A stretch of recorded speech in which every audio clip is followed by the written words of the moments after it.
Dear students, हम पढ़ रहे हैं chapter number 3 atoms and molecules and today we are on the last part of this chapter. We have already finished these things और आपका लास्ट concept that is mole concept पे हम लोग हैं. तो सबसे पहले तो कि मोल होता क्या है, व्हाट इज़ अ मोल.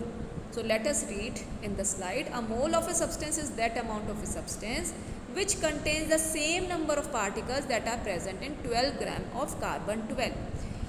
अब कार्बन 12 में के 12 ग्राम जो मास है, 12 ग्राम ऑफ कार्बन 12 में जितने नंबर ऑफ एटम्स या जितने नंबर ऑफ मॉलिक्यूल्स या जितने number of ions that is the number of particles present हैं, वो हमारा मोल ऑफ अ सब्सटेंस कहलाता है. फिर से पढ़ते हैं इसको. A mole of a substance is that amount of a substance which contains same number of particles that are present in 12 gram of carbon 12. अब ये देखते हैं कि ये जो नंबर ऑफ पार्टिकल्स हैं जो कि हम एटम्स कह रहे हैं यहाँ पे, वो 12 ग्राम ऑफ कार्बन 12 में कितने प्रेजेंट हैं. So, the number of particles, atoms present in 12 gram of carbon 12 is 6.022 into 10 to power 23. This number is known as Avogadro number or Avogadro constant. Very, very important in terms of your examination as well as in terms of your competitions. Okay? तो ये आपको number याद कर लेना है. So, फिर से देखते हैं. अ मोल रिप्रेजेंट टू थिंग्स, दो चीज़ों को ये रिप्रेजेंट करता है. It represents a definite number of particles. अब ये पार्टिकल्स क्या हो सकते हैं, एटम्स भी हो सकते हैं, ये पार्टिकल्स मॉलिक्यूल्स भी हो सकते हैं, ये पार्टिकल्स आपके आयंस भी हो सकते हैं.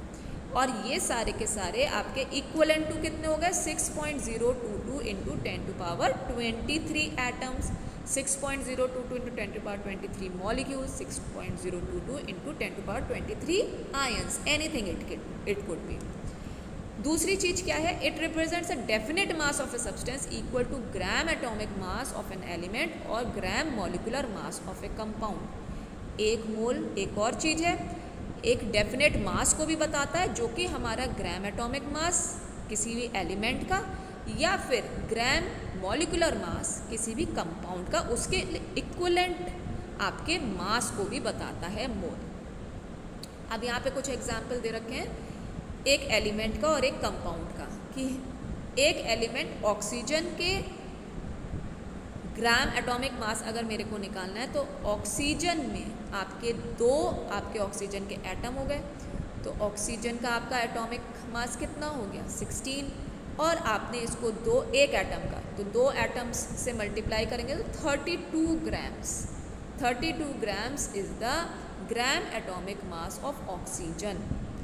अगर हम यहाँ पे चले molecular mass of a compound, जैसे कि वाटर, यहाँ पे एक एग्जांपल दे रखा है, इसको हम देखना चाहें, इसको फाइंड आउट करना चाहें, again the same thing will happen.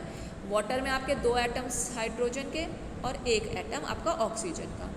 हम एटॉमिक मास मल्टीप्लाई करेंगे, हाइड्रोजन का एटॉमिक मास 1 हो गया, उसको 2 से मल्टीप्लाई करेंगे, और ऑक्सीजन का एटॉमिक मास 16 हो गया, तो it will be multiplied by 1. तो 2 + 16 is equal to 18 gram molecular mass. Water का अगर ग्राम मॉलिकुलर मास मेरे को निकालना है तो it has come out to be 18 grams. अब देखते हैं कि relationship between number of moles which is represented by n, mass which is represented by m small m, molar mass which is represented by capital M, number of atoms or molecules which is represented by capital N, and Avogadro number n0. इनके बीच में क्या आपका relationship है. जो simple सा formula है जिसको कि याद कर लेंगे, n is equal to number of moles is equal to given mass upon molar mass, या फिर number of moles is equal to number of atoms of और नंबर ऑफ मॉलिक्यूल्स और number of particles upon Avogadro number. तो ये आपको 2 फॉर्मूले याद कर लेने हैं, and based on this only your numericals will be there from this chapter. So students, with this we complete our chapter. Thank you very much.